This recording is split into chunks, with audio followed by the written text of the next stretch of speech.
नमस्कार, आपण पाहताय कोकणचं नंबर 1 महा चॅनल कोकण साध लाईव्ह बातमीपत्रात आपलं स्वागत। सुरुवात करूया हेडलाईन्सना। आमदार निलेश राणेंनी घेतली एसपी जिल्हाधिकाऱ्यांची भेट। अंमली पदार्थ बेकायदा धंद्यांबाबत चर्चा। भूमी अभिलेख कार्यालयात एजंटांचा सुळसुळाट।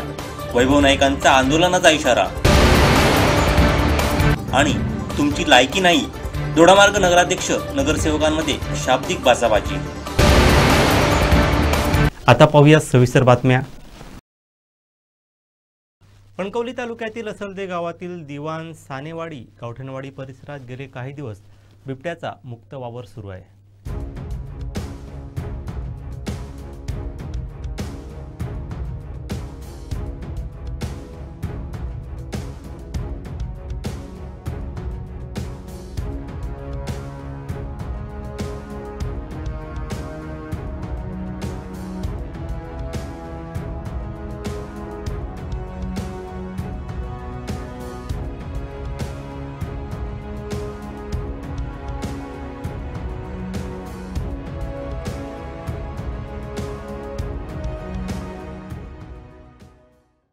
श्रीनगर येथे आर्मी एअर डिफेन्सच्या युनिटनं ऑपरेशन सिंदूर सक्सेसफुल केल्यानंतर बाप्पाची 11 दिवस स्थापना करण्यात आली।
आमदार निलेश राणे यांनी जिल्हा पोलीस अधीक्षक तसंच सिंधुदुर्ग जिल्हाधिकारी यांची भेट घेतली। या भेटीत नेमकी काय चर्चा झाली पाहूयात। मी सन्माननीय जिल्हाधिकारी मॅडम आणि सन्माननीय नवीन एसपी सिंधुदुर्ग जिल्हा यांची दोघांची भेट घेतली।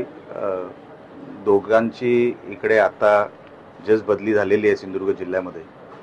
सदिच्छा भेट होती सगळ्यांची। आमच्या शिवसेना पक्षातून सगळे आमचे प्रमुख पदाधिकारी त्यांना भेटायला गेलो होतो, त्यांना शुभेच्छा देण्यासाठी। कलेक्टर मॅडमशी बोलता बोलता आज काय जास्त लेखी दिलं नव्हतं, पण प्राधिकरणाच्या खड्ड्यांसंदर्भात आणि जी खड्ड्यांची परिस्थिती आहे ती लवकरात लवकर प्राधिकरणाच्या हद्दीमध्ये जेवढे आहेत ते लवकरात लवकर त्याचं काम झालं पाहिजे असं मी त्यांना सांगितलं।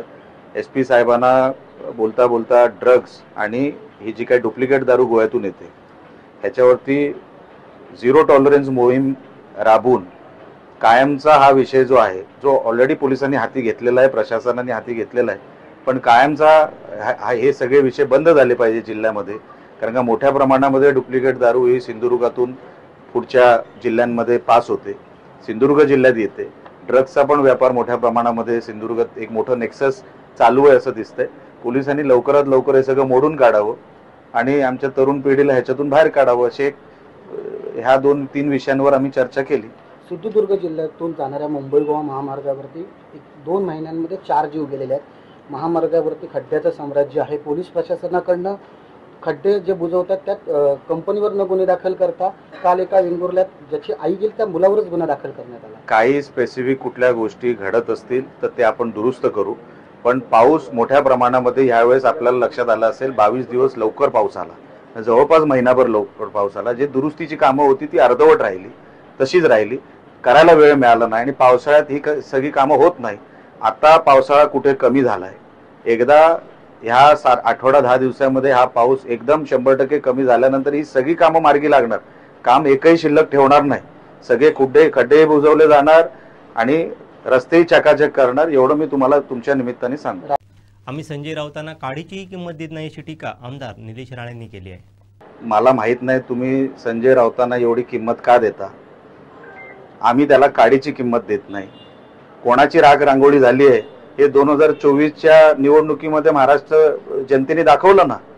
कोणाची राग रांगोळी झाली, कोणाचा बाजार उठला, संजय राऊत जिथे राहणार त्यांचा बाजार 100% उठणार, त्यांची राग रांगोळी 100% होणार। दुसऱ्यांची राग रांगोळी काढायला जाऊ नको, पहिलं स्वतःचं बघ। पहिले कुठल्या आता ज्या काय स्थानिक निवडणुका ज्या काय होतील महाराष्ट्र दाखवेल ना कोणाचा बाजार उठला आणि कोणाची राग रांगोळी झाली। दोडामार्ग नगरपंचायतच्या विकास आराखड्यावरून नगरपंचायत विशेष सभेत नगराध्यक्ष चेतन चव्हाण व नगरसेवक संतोष नानसे यांच्यात शाब्दिक बाचाबाची होऊन काही वेळ सभेत गदारोळ झाला। पाहूयात। अध्यक्ष चेतन चव्हाण यांनी सुरुवातीला विकास आराखडा नागरिकांच्या हिताविरोधात असल्यानं सर्व नगरसेवकांनी त्याला नामंजुरी द्यावी अशी सूचना दिल्यावरती नगरसेवक संतोष नानसे यांनी शहर विकास आराखडा करताना तुम्ही नागरिकांच्या हिताच्या दृष्टीने आम्ही त्यावेळी विरोध केला होता, मात्र त्यावेळी त्यांनी तसं केलं नाही। मात्र आता नामंजूर करण्यासाठी त्यांना शहाणपण सुचलंय, याचं मी अभिनंदन करतो असं नानसे म्हणाले। यावेळी चव्हाण म्हणाले की नगरसेवक नानसे यांना विकास आराखड्याबद्दल काही अभ्यास नाही, त्यांनी अभ्यास करून मगच सभागृहात बोलावे, विरोधाला विरोध करण्यासाठी आपली राजकीय पोळी भाजण्यासाठी राजकारण करू नये, त्यांची या सभागृहात बसण्याची लायकी नाही अशा शब्दात त्यांनी सुनावलं। यावेळी नगरसेवक संतोष नानसे, रामचंद्र ठाकूर, पांडुरंग बोर्डेकर, सोनल मावळणकर यांनी सभात्याग केला।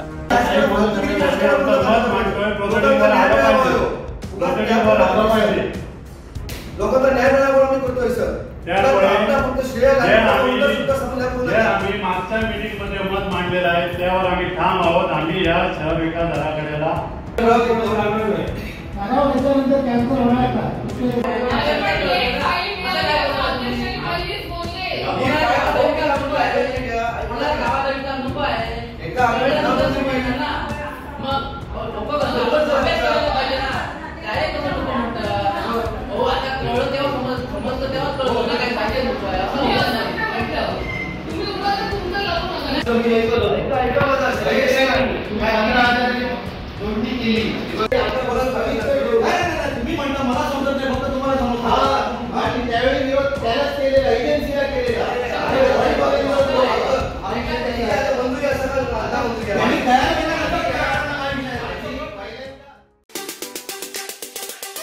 आज नगरपंचायत कसई दोडामार्गमध्ये ज्या बऱ्याच दिवसापासून टीपी संदर्भात म्हणजे पारोबा आराखडा संदर्भात ज्या हरकती होत्या, जी चर्चा चालू होती, या जे प्रोसेस असते त्या प्रोसेसप्रमाणे कायदेशीर जी रित्या होत्या, कायद्यातला जे समजा जे काही पोषक होतं त्या कायद्याच्या अधीन राहून नगरपंचायतने लोकांच्या हरकती घेतल्या होत्या।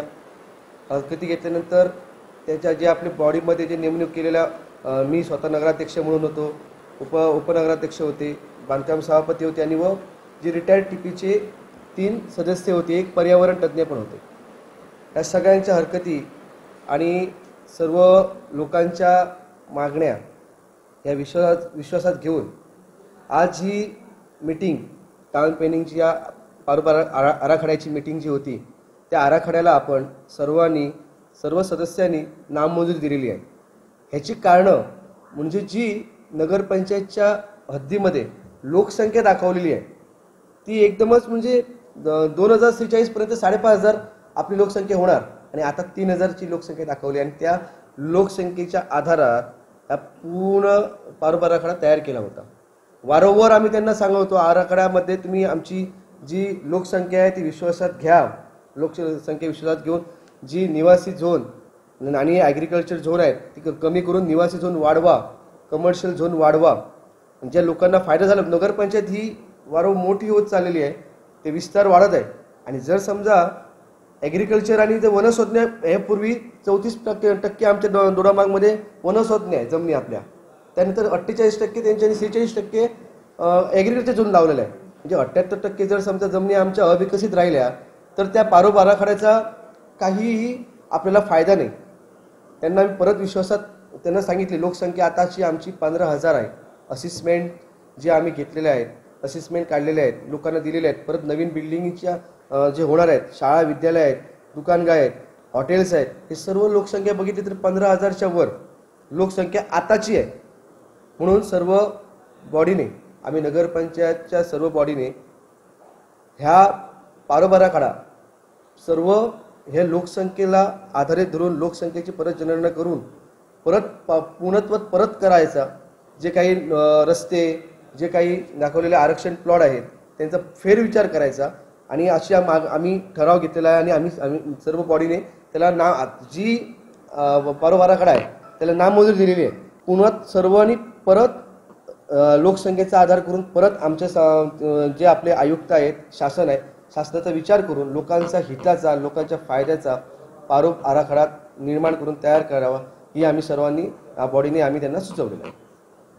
जिल्ह्यातील भूमी अभिलेख कार्यालयात 70% अधिकारी आणि कर्मचारी पदे रिक्त आहेत. 8 तालुक्यांपैकी 60 तालुक्यात तालुका भूमी अभिलेख अधिकारी नाहीत. केवळ 2 तालुका भूमी अभिलेख अधिकाऱ्यांवरती 8 तालुक्यांचा पदभार आहे. त्यामुळे नागरिकांची जमीन मोजणीची कामे रखडली आहेत. नागरिकांना जमिनीचे नकाशा मिळत नाहीत. महसूल विभागाचे कामकाज संगणकीकृत करण्यात आल्याचं शासन सांगत आहे. मात्र त्यात अनेक त्रुटी असून नागरिकांना एकाच कामासाठी अनेक वेळा फेऱ्या माराव्या लागतात. एजंटांचा सुळसुळाट होत आहे. त्यामुळे भूमी अभिलेख कार्यालयानं नागरिकांची कामे वेळेत पूर्ण करावीत. येत्या महिन्याभरात हे प्रश्न सुटले नाही आणि शासनानं भूमी अभिलेखच्या रिक्त पदांवर अधिकारी व कर्मचारी भरती केली नाही तर जिल्हा अधीक्षक भूमी अभिलेख सिंधुदुर्ग कार्यालयावरती शिवसेना उद्धव बाळासाहेब ठाकरे पक्षाच्या वतीनं आंदोलन छेडण्याचा इशारा माजी आमदार वैभव नाईक व कणकवली विधानसभा प्रमुख सतीश सावंत यांनी दिला आहे. उपलब्ध नाही आहे ते एवढं जीर्ण झालेलं आहे. मी म्हणजे 20 वर्षापूर्वी एकदा प्रयत्न केलेला पण ते कणकवलीसाठी त्यांच्याकडे पण नाही. ते साधं आम्ही मागणी अर्ज केला तर निकाली अर्ज टाकतो. निकाली अर्ज तुम्हाला माहिती आहे पण ते काय करतात, गावच्या 2 ठिकाणी 2 लोकांकडे मला माहिती आहे. एक गोष्ट काय आहे की जर यांच्याकडे नकाशा नसाल, एक अर्ज निकाली काढले, समजा 5-2ला निकाली काढले तर 8-3 ला जर अर्ज दिले ना तर ह्यांच्या फौजदारी घालू चुकीचं होतं. नाही साहेब, बरोबर ना. तुम्ही 5-2ला एखादा अर्ज दिलाय की ह्या गावाचा नकाशा उपलब्ध नाही आणि 8-2ला म्हणजे त्यानंतर 15 दिवसांनी समजा तुम्ही एखादा अर्ज लावला की ही प्रत दिला तर ते चुकीचं आहे ना. मग त्यावेळी तसं होता का म्हणजे. शिंदे गटाचे आमदार कृणाल तुपणे यांनी शिवसेना उद्धव बाळासाहेब ठाकरे पक्षाच्या ची चिंता करू नये. या पक्षाचे आमदार हे प्रामाणिकपणे सगळ्या आमिषांना झुगारून उद्धव बाळासाहेब ठाकरेंवर आहेत. त्याचबरोबर अनेक कार्यकर्ते सुद्धा हे अनेक आमिष झुगारून सुद्धा उद्धव बाळासाहेब ठाकरेंना सत्ता असताना सुद्धा आहेत. परंतु शिंदे गटाची अवस्था आता काय आहे आणि या पुढच्या काळात काय होईल याची तुम्हाला काळजी करावी. कारण सत्ता होती तेव्हा शिंदेकडे अनेक आमदार, अनेक कार्यकर्ते जात होते. परंतु आता माननीय मुख्यमंत्र्यांनी ज्या पद्धतीने आता कारभार सुरू केलेला आहे त्यामुळे शिंदे गटाचं अस्तित्व येणाऱ्या काही महिन्यामध्ये काय होईल याची काळजी तुम्हाला करावी अशी माझी त्यांना सल्ला आहे. सावंतवाडी शहराची स्वच्छता राखण्यासाठी अहोरात्र कष्ट करणाऱ्या सुमारे 60 कंत्राटी सफाई कामगारांना गौरी गणपतीसारख्या मोठ्या सणासुदीच्या काळातही पगार न मिळाल्यानं तीव्र संताप व्यक्त होत आहे. सुमारे 3 वर्षाचा पीएफ थकीत असताना 1 महिन्याचा पगार देण्याबाबत 15 दिवसांपूर्वी झालेल्या बैठकीत आश्वासन दिलं गेलं होतं, मात्र तेही पाळलं गेलं नाही. या बेभरवशी आणि निष्काळजी कारभाराविरोधात 15 सप्टेंबर रोजी सकाळी 8 वाजल्यापासून बेमुदत उपोषणाला बसण्याचा निर्णय कामगारांनी घेतला आहे.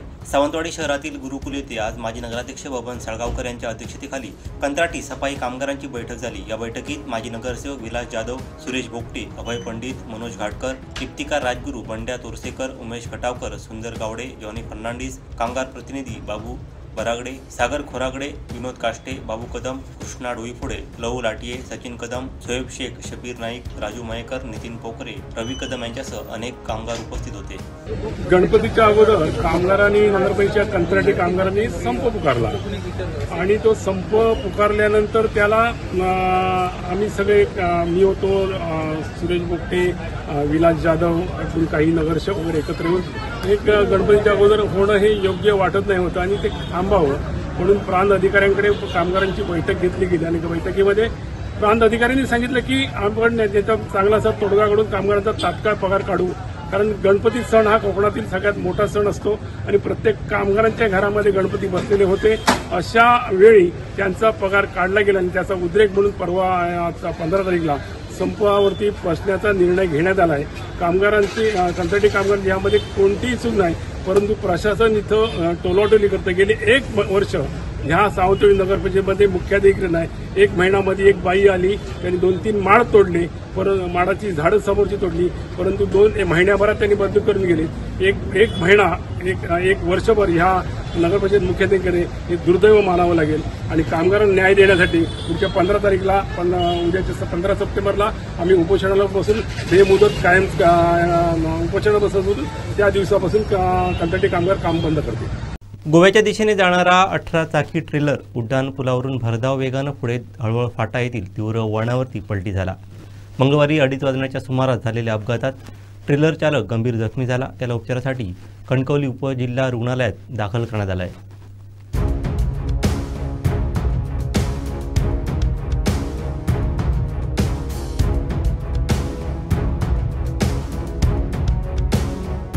अपघाताची माहिती मिळताच कणकवली पोलीस ठाण्याचे पोलीस निरीक्षक तेजस नलावडे, पोलीस उपनिरीक्षक महेश शेडगे, पोलीस हवालदार मिडवावकर, वाहतूक पोलीस हवालदार विनोद चव्हाण, दिलीप पाटील, महामार्ग वाहतूक पोलीस सहाय्यक पोलीस उपनिरीक्षक प्रकाश गवस, हवालदार एकनाथ श्रमळकर, निलेश सोनावणे, पोलीस नाईक नितीन शेट्ये, कॉन्स्टेबल रवी हिंदळे, पोलीस कॉन्स्टेबल सागर परब यांनी घटनास्थळी धाव घेतली होती.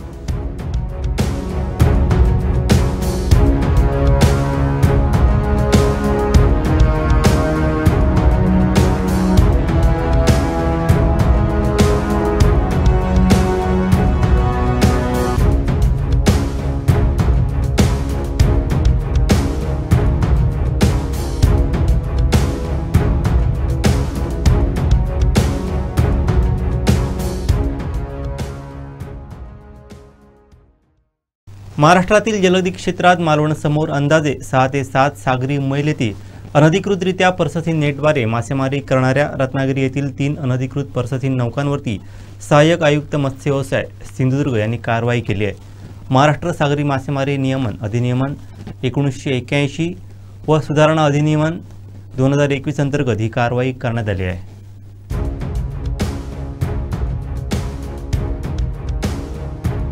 8 सप्टेंबरला सायंकाळी मालवणसमोर मत्स्य व्यवसाय विभागाचे अंमलबजावणी अधिकारी गणेश टेमकर, सहाय्यक मत्स्य व्यवसाय अधिकारी मालवण हे नियमित गस्त घालत होते. यावेळी रत्नागिरी येथील असलेल्या परससीन नौका सपा मारवा, नौका राबिया, अब्दुल लतीफ व नौका जलसपाद्वारे महाराष्ट्रातील जलदी क्षेत्रात मालवणसमोर अंदाजे 6 ते 7 सागरी मैल येथे अनधिकृतरित्या परससीन नेटद्वारे मासेमारी करत असताना पकडलं. या तिन्ही नौकांवरती नौका तांडेलसह एकूण 55 ते 65 खलाशी आहेत. या नौका जप्त करून आनंदवाडी देवगड बंदरात ठेवण्यात आल्या आहेत. नौकेवर असणाऱ्या मासळीचा लिलाव करण्यात येत आहे. या नौकांना लाखो रुपये दंड होण्याची शक्यता आहे. अंमलबजावणी अधिकारी गणेश टेमकर, सहाय्यक मत्स्य व्यवसाय विकास अधिकारी मालवण यांनी मालवण पोलीस ठाणे येथील पोलीस कर्मचारी पुंडलिक बानोळे तसंच सागरी सुरक्षा पर्यवेक्षक व सागरी सुरक्षा रक्षक मालवण व देवगड यांच्या सहकार्याने सहाय्यक आयुक्त मत्स्य व्यवसाय सागर कुसेकर यांच्या मार्गदर्शनाखाली ही कारवाई केली आहे.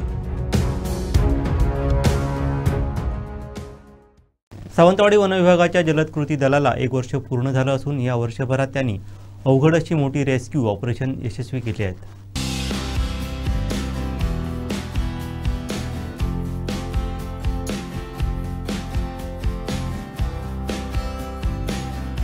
वनसंरक्षक निलेश शर्मा यांच्या मार्गदर्शनाखाली सहाय्यक वनसंरक्षक वैभव बोराटे, सहाय्यक वनसंरक्षक सुनील लाड, वनक्षेत्रपाल सुहास पाटील यांच्या सहकार्यानं पथक प्रमुख बबन रेडकर, प्रथमेश गावडे, शुभम कळसुरकर, राकेश मुरुसकर, आनंद राणे, पुंडलिक राऊळ, शुभम पाठक, देवेंद्र परब, गोपाळ सावंत यांनी ही मोहीम यशस्वीपणे राबवली.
मुख्यमंत्री समृद्ध पंचायत राज अभियान 17 सप्टेंबर ते 31 डिसेंबर या कालावधीत होणार असून यासाठी ग्रामपंचायत जिल्हा परिषद स्तरावरती वाहून घेतल्याप्रमाणे काम करणं आवश्यक आहे। त्यासाठी जिल्ह्यातील सर्व जनतेचं सहकार्य लागणार असून प्रशासन आणि जनता मिळून या अभियानाचा सिंधुदुर्गसाठी चांगला फायदा करून घेऊया असं आवाहन जिल्हा परिषदेचे मुख्य कार्यकारी अधिकारी रवींद्र खेबुडकर यांनी केलं आहे। पाहूयात। राज्य शासनाने मुख्यमंत्री समृद्ध पंचायत राज अभियान नावाचं अभियान सुरू करण्याच्या सूचना दिल्या। याच्यामध्ये गेल्या आठवड्यामध्ये 8 ते 10 दिवसापूर्वी राज्य शासनानं राज्य लेवलची एक सर्व जिल्हा परिषद सीईओ आणि काही ठराविक ज्या चांगल्या ग्रामपंचायतीचे आहेत त्या ग्रामपंचायतीचे सरपंच त्याबरोबर जिल्हा परिषदेचे जे अधिकारी आहेत त्या सर्वांना एकत्रित करून पुण्यामध्ये मोठी कार्यशाळा घेतली। दिवसभराची कार्यशाळा होती। शासनाला अपेक्षित काय आहे याच्यामध्ये त्याच्या अनुषंगाने ती कार्यशाळा होती। तर याच्यामध्ये हा जो GR आहे हा GR आहे 6 ऑगस्टचा GR आहे। त्यामध्ये शासनाने 17 तारखेला माननीय पंतप्रधान श्री नरेंद्र मोदी साहेबांचा वाढदिवस आहे आणि त्याबरोबर डिसेंबर अखेरपर्यंत हे अभियान आपल्याला पूर्ण न्यायचं आहे। पूर्ण कालावधीमध्ये ह्या 2-2.5 महिन्याच्या कालावधीमध्ये 3 महत्वाच्या गोष्टी पुढे येत आहेत। महत्वाचं आहे ते हे जसं आपलं अभियान आहे तसं 150 दिवसाचं अभियान सुद्धा आपल्याला 2 ऑक्टोबर पर्यंत करायचं आहे। त्याच्यानंतर तिसरं अभियान असे 3 अभियान एकत्रित आहेत। सेवा 15 असे 3 अभियान आहेत। ह्याच्यामधला हा जो अभियान आहे हे मोठ्या प्रमाणामध्ये प्रत्येक ग्रामपंचायतीमध्ये आपल्याला सादर करायचा आहे। यामध्ये लोकांच्या पर्यंत पोहोचणे जिल्हा परिषदच्या सर्व योजना ह्या लोकांच्या पर्यंत पोहोचवायच्या आहेत आणि जिल्हा परिषद पंचायत समिती किंवा ग्रामपंचायत या कोणत्या प्रकारे कोणत्या अनुषंगाने काम करतं जिल्हा परिषदचा ह्या संपूर्ण ह्याच्यामधला सहभाग समाजामधला सहभाग किती मोठा आहे हा दाखवण्याचा ह्याच्यातला सगळ्यात महत्त्वाचा हेतू आहे। आता ह्याच्यात मॅक्सिमम लोकांना आपल्याला इन्व्हॉल्व करायचं आहे। म्हणजे आपल्याबरोबर पत्रकार जसे आहेत ते समाजामधले मोठे प्रतिष्ठित नागरिक आहेत, त्याबरोबर सर्व बचत गट आहेत, सगळे प्रोफेशनल्स आहेत। या सर्वांना एकत्रितरित्या आपल्याला एकत्र आणायचं आहे। त्यांना ते करत असलेली सेवा त्याचा आम्ही जिल्हा परिषद ग्रामपंचायत किंवा पंचायत समिती याचं रिकॉग्निशन करत आहे हे पण त्यांना त्याचा सत्कार करून करायचा आहे। त्याच्याबरोबर शासनानं वेगवेगळ्या उपाययोजना सुद्धा करण्यासाठी या कालावधीमध्ये सूचित केलेलं आहे। जसं पंतप्रधान आवास योजना आहे त्याच्या आवास योजनेची काही कामं जी आहेत ती ह्या कालावधीमध्ये आपल्याला पुढे न्यायची आहे। म्हणजे थोडंसं डेडिकेटेडली काम करायचं आहे ह्या कालावधीमध्ये 2 ते 3 महिन्यामध्ये असं शासनाला अपेक्षित आहे। आणि त्याच्यामध्ये बक्षीसं पण मोठ्या प्रमाणात लोकाभिमुख प्रशासन हा एक विषय आहे। दुसरा आहे नागरी तुम्हाला GR पण देतो म्हणजे आपल्याला सोपं पडेल। नागरी सेवा सुविधा केंद्र लोकाभिमुख राहटा अहिल्यानगर येथे 27 ते 31 ऑगस्ट दरम्यान आयोजित CBSE झोनल क्रिकेट निवड चाचणी स्पर्धेत वेंगुर्ला येथील रहिवासी व यशवंतराव भोसले इंटरनॅशनल स्कूलचा विद्यार्थी पलाश प्रीतम वाडेकर यानं सुवर्णपदक पटकावत राष्ट्रीय संघात स्थान निश्चित केलं आहे।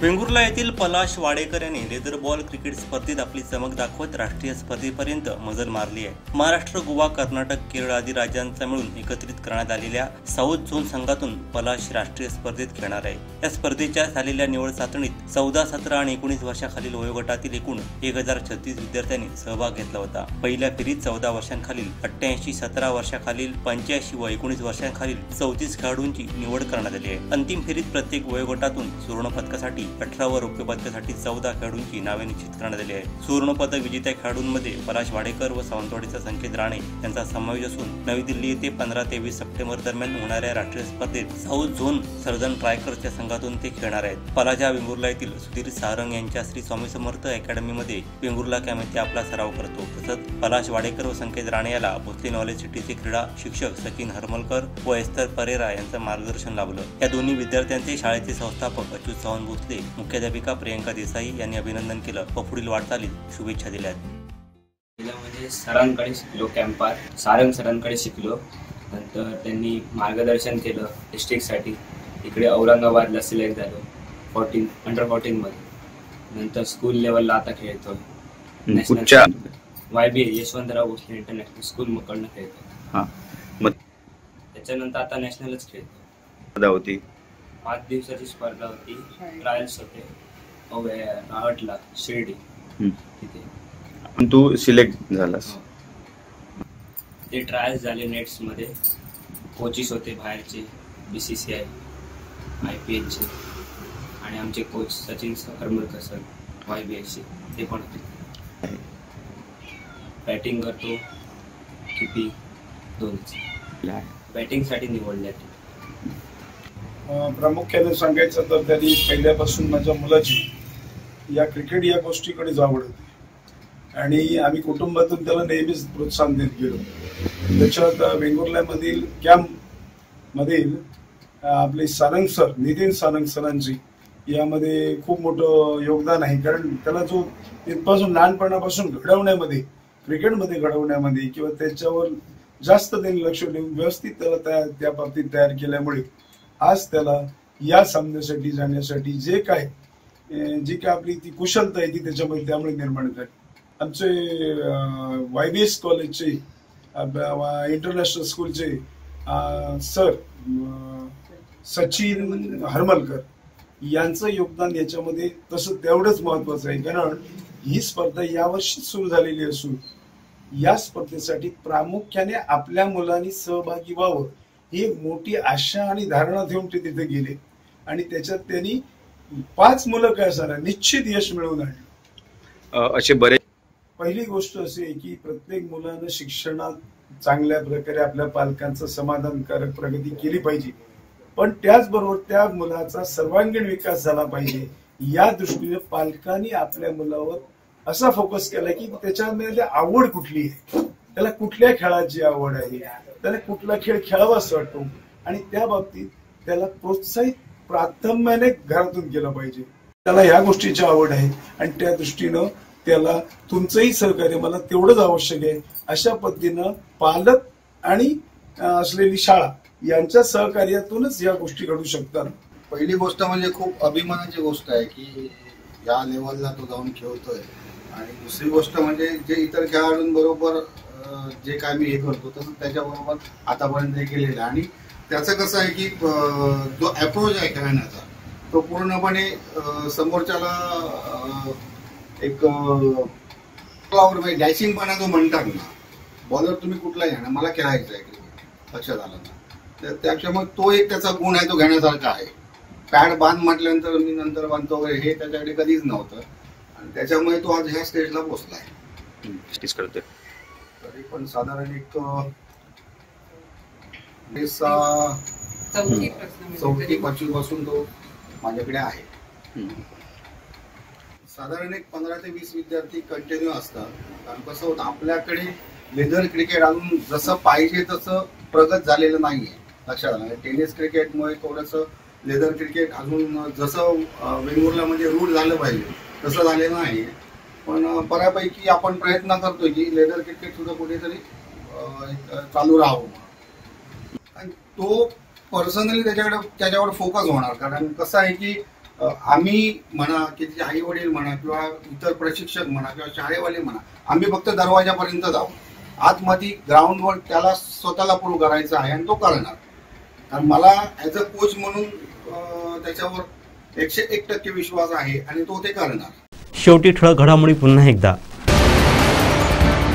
आमदार निलेश राणेंनी घेतली SP जिल्हाधिकाऱ्यांची भेट. अंमली पदार्थ बेकायदा धंद्यांबाबत चर्चा. भूमी अभिलेख कार्यालयात एजंटांचा सुळसुळाट, वैभव नाईकांचा आंदोलनाचा इशारा आणि तुमची लायकी नाही, दोडामार्ग नगराध्यक्ष नगरसेवकांमध्ये शाब्दिक बाचाबाची. बातमीपत्रात वेळ झाली ते थांबण्याची. पाहत राहा बदलत्या कोकणचा बुलंद आवाज. कोकणचं नंबर 1 महा चॅनल कोकण 7 लाईव्ह. धन्यवाद.